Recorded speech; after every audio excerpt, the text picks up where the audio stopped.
ఉద్యోగస్తులు అయిపోయారు. ఇక మాదిగలు ఒక్కరే ఉన్నారేమో అనుకుంటున్నారు. కానీ ఆ ఉన్న 2-3 ఉద్యోగాలు మాదిగలో ఉన్నారు, మాలలో ఉన్నారు.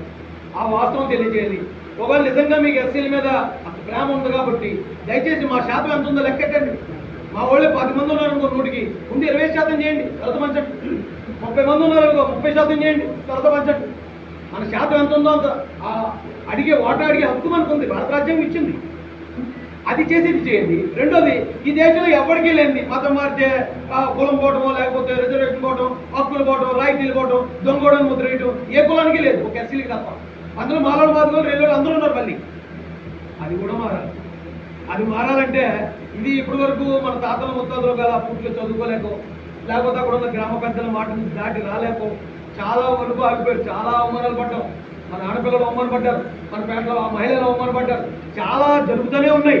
కానీ ఇప్పుడు ఇలాంటి యూత్ వచ్చారు, చదువుకున్న సోషల్ మీడియా